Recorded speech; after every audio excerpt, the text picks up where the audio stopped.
Yep. Right, what's going on with this weather at the moment?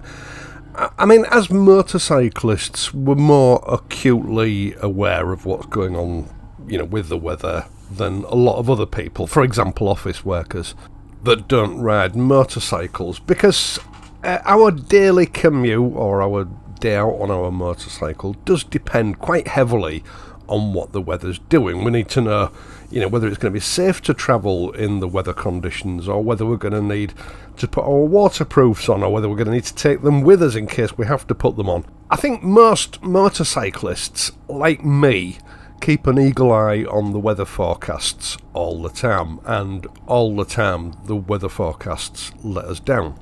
About 3 weeks ago, I saw a report on the news saying that as we worked our way into June from May, the cold temperatures of May were going to give way to more summery temperatures. It was going to get warm again. And then week before, there were several news reports that as we went into June, we were going to hit a super heat wave. And they were predicting temperatures all across the UK of around about or even exceeding 30 degrees centigrade. Well, none of those predictions has come true. It's the 11th of June 2024 today when I'm actually making this video. And this morning it was 7 degrees when I got up, and my heating actually came on at 6:30. Because the house had fallen below 16 degrees. In fact, my heating coming on has been a sort of major occurrence this spring. It came on many times during May and April. I mean, we just use the central heating as a backup because it's cheaper to actually heat the house with coal, with a coal burner. And I actually made the decision to let the fire go out about halfway through April, which is later than usual, but then had to go out and buy more coal and relight it until the beginning of May, which is unusual. And then, as I say, throughout May, the gas central heating has been coming on a regular basis, especially in the mornings. Now, cold springs and cold summers are unusual, but they're not unheard of. I remember this happening way back in the 1980s. I can't remember when exactly. I remember it happening in 2014. And I've no doubt that it's happened other times as well that, I just don't remember, because the human memory isn't that good at recalling things like that. It can only retain so much. But imagine my surprise when just last week the UK Met Office, which is a government-run organisation, published findings that this spring has been the warmest since records began in 1884. Yes, you heard that right. This spring, April and May, have been the warmest April and May since 1884. It being cold has been purely your imagination. The data and the records do not lie. Or do they? You see, the climate change zealots in the BBC and Sky News immediately jumped on this and cited it as being just further evidence of climate change and that we're all doomed and we're going to burn in a fiery hell of our own making. But some news outlets, both channels and newspapers, actually questioned this and accused the Met Office of gaslighting the British public. Now, the Met Office has always been a bit of a public joke here in the UK. Weather predictions, like a lot of predictions, are not very accurate. I think I'm probably being kind if I say they've got about a 50% success rate with weather forecasts. I mean, it's to be expected, really. Forecasting the weather is, in a lot of ways, a fool's errand. It's a dynamic, chaotic entity, for want of a better word, and you can't sort of predict what chaos is going to do. Like predicting what the climate is going to be like 100 years from now. You can run as many models and simulations as you like, but Mother Nature is always going to throw some chaos into the mix that you simply cannot account for.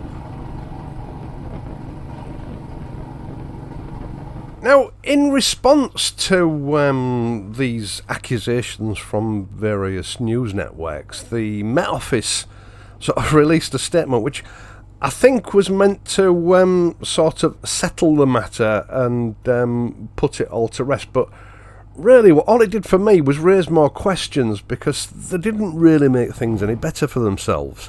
Now, part of the thrust of their argument was that basically, as human beings, we're not very good at judging reality. You know, our experience of having to put our big coats on and our hats to walk around in the middle of May because it's freezing cold and chucking it down with rain is all wrong. And so the thermostats on our heating systems, their data is correct, our data is wrong. And that does smack, to me, a little bit of gaslighting. I mean, gaslighting, in case you don't know, is a situation whereby an abuser convinces a victim that their experience of reality, their ability to perceive reality, is incorrect. And actually, reality is very different to what they're experiencing. And this creates a situation whereby individuals doubt their own judgment and become reliant on the abuser to present them with what reality really is. And my personal view is that this climate change zealotry is based very heavily on gaslighting. I mean, look at the wildfires in Greece last year.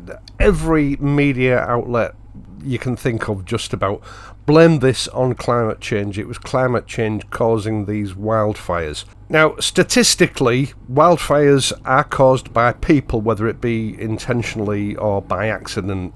It requires a source of ignition to light dry vegetation, which is a feature of any sort of end of summer situation.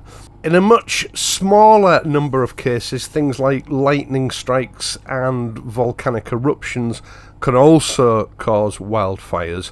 But vegetation doesn't just spontaneously combust. There needs to be a source of ignition, even if that's a piece of broken glass or a discarded glass bottle that magnifies the rays of the sun. But that is still human intervention that's caused it. Now, those unprecedented fires in Greece last year were climate change induced,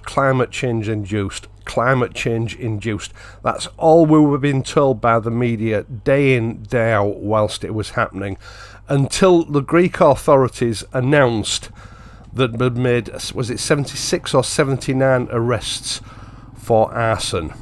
Those fires had been deliberately lit by what seems to me some sort of organisation. I mean, 70 odd people don't just spontaneously decide to go outside and set fire to the countryside. There's got to be some organised effort going on there.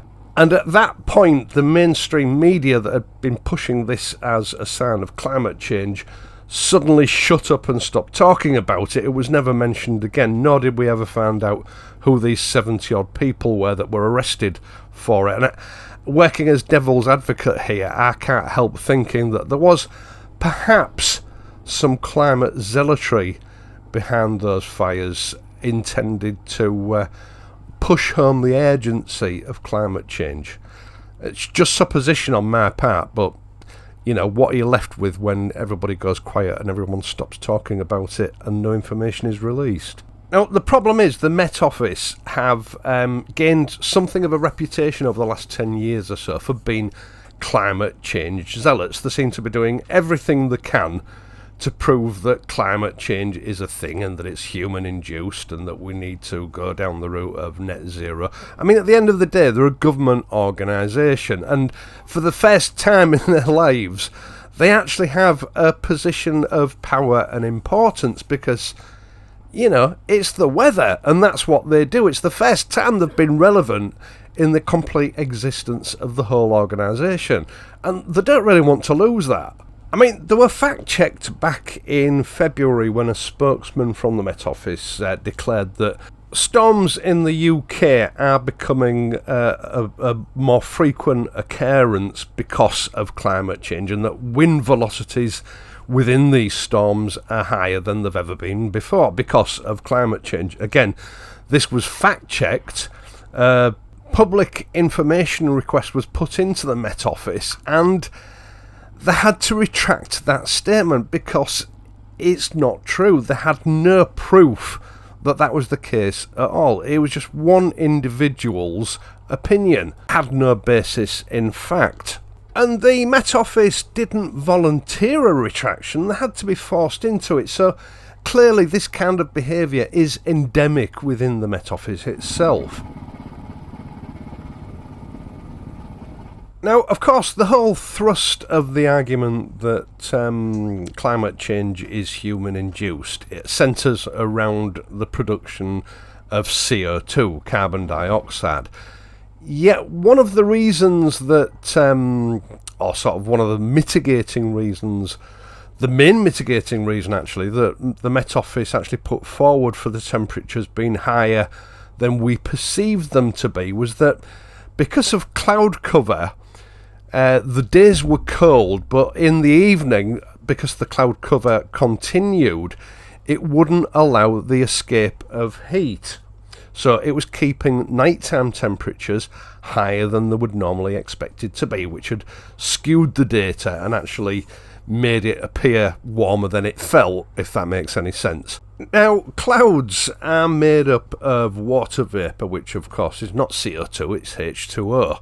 It's actually by far the most common greenhouse gas in existence, and climate change scientists don't like to talk about it. It's a bit of a fly in the ointment for them.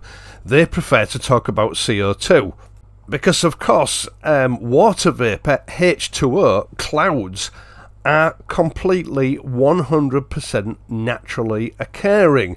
Humans don't really have any influence on them, so they sort of lose the argument of human-induced climate change if they keep putting that into the equation, so they concentrate on CO2. Yet they've actually used water vapour, H2O, as the scapegoat for this latest release, which doesn't help their case much if they're pushing CO2 as being the main cause of climate change. And they also admitted that they release information like this because this is the kind of information that the media is interested in. They're not interested in mundane, humdrum weather occurrences. They're only interested in the juicy news. So that's the kind of news they like to present to the media because otherwise no one's interested. Now, you interpret that how you like, but the way I interpreted it is that the normal sort of data and evidence that they gather that doesn't in any way suggest that climate change is a problem, they tend to keep that to themselves and it just gets buried in the archives. And instead what they do is they're chasing the limelight by releasing this kind of information, knowing that the press will take it up in pursuance of the climate change agenda. In other words, as a government department, they're not being impartial, they're only releasing information that validates one particular agenda. The information they release is heavily weighted. Now, one thing that did sort of catch my attention is that, they stated that this is the warmest spring we've had since records began in 1884. This suggests that all the data collected since 1884 is the same and it's empirically correct. But is it? Well, actually, no, I don't think it is. You see, the methods of measuring temperature and the collection of that data have changed beyond recognition since 1884. Now, I'm sure the information exists somewhere, but I've spent some 3 hours altogether over the weekend trying to find out what equipment was used back then and, how it's systematically changed and when it's changed throughout the decades up until the modern day. And I can't actually find any reference to, the changes in data collection. Now, for the most part, these days, temperatures are recorded and collected as data on a minute-by-minute basis all over the world. A lot of it is automatic, using sophisticated electronic temperature measuring equipment, which I suppose would be an electronic thermometer, satellites, automatic buoys out at sea collecting, weather data, a mind-boggling array of 21st century technology, none of which existed in 1884. In fact, for the most part, it didn't exist until the 1970s. In fact, for the most part, from 1884 up until sometime in the 1970s, the tool required for the job was a mercury maximum and minimum thermometer. Not something that you can reliably use to record minute-by-minute temperature fluctuations. They just don't work that way. They didn't register the data in the same way. They were manually operated. Somebody had to actually physically read the values on those thermometers, write them down on a piece of paper, and then somehow the information on that paper got to the Met Office. And the whole point of a maximum minimum thermometer was that you left it for an extended period of time and it would register what the maximum temperature and the minimum temperatures were that were recorded during the passage of that time. Now, I don't know whether that was 2 hours, 4 hours, 8 hours, 12 hours. There doesn't seem to be any record of the time that data was collected over. So let's say it was left overnight, 8 hours. It would tell you that during that 8 hours the temperature dropped to -1, went up to +2 degrees centigrade during that time period, but it couldn't tell you how long it had been at any of those measurements. It might have only been at -1 for half an hour, and then could have been at +2 for 7.5 hours. There was no way of telling. So working out an average mean temperature over that 8-hour period would have resulted in a measurement of 1 degree average, which as far as accuracy is concerned would be totally unacceptable today. So the infallible accuracy of all that data collected prior to the 1970s has to be questioned. Can we really trust it? And even over the last 40 or 50 years, the method and accuracy of data collection has been constantly tweaked and advanced. So, is 2024's method of collection better than 2010's? Very probably. And so there is a school of thought, and this is their words, not mine, that considers basing climate change on historic data gathering as being junk science, because historic data can't really be trusted. Not if you're judging it by today's ultra-precise measurements anyway. It's like comparing a 2024 Ford Focus with a 1920s Model T Ford. They're not the same thing. Now, anybody that's ridden a motorcycle during winter will know that when you're riding through the countryside, it can be freezing cold. But as soon as you hit even a small town or village, immediately you can feel a very detectable and comforting rising temperature. And then when you leave that, town or village and you get back out into the sticks again, the temperature drops. It's what I used to refer to in my youth as the warmth of civilization. You see, when you're out in the fields, you're not protected by the wind. There's no source of heat. So the temperature is the ambient temperature. Now, some people might dispute this unless they've actually experienced it themselves. When you hit a built-up area, there are several factors come into play that alter the ambient temperatures. For a start, you're protected to a large extent from the wind by all the buildings that you're travelling between, but the structure, the infrastructure of civilization creates heat. We live in a power-hungry world now, and even since the 1980s when I first started riding, street lights, heat escaping from houses, industry, warmth coming up out of chimneys, and radiant heat from buildings and roads collected during the daylight hours, all contributed to making the temperature detectably warmer than it was 100 yards further down the road out in the sticks. And urbanization is far bigger than it was back in 1884. The village that I grew up in, even going back to the 1940s, had less than 100 dwellings in about 1940. When I lived there were about 6,000 houses. Now I think there are about 10,000 houses. You know, population has exploded at an exponential rate, and the infrastructure required to house all those people has also grown. Back in the 1880s, there was very little in the way of electricity. Most people heated the houses with coal, and there were a lot fewer houses, so the heating effect was much lower than it is today.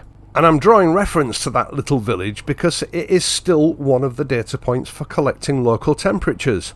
Now, I know when I was a kid, it was actually a guy that used to record the temperatures daily. Again, I don't know how often he did it, but I would wager it's automatic now. But whereas it was on the outskirts of a small village when I was a kid, it is now smack in the middle of a sprawling housing development. So, yeah, I dare say that the temperatures that it's recording today are far higher than, you know, the temperatures it recorded at the turn of the last century, say. And there are hundreds of temperature collection points around the UK and probably the rest of the world that have experienced very similar changes in ambient temperature for the same reasons, which has led to this school of thought, as I've said, that considers the use of historical temperature collection for adjudicating climate change as being junk science. And short of knocking all our houses down, making us live in tents without heat and light, I'm not really sure how net zero is going to mitigate that.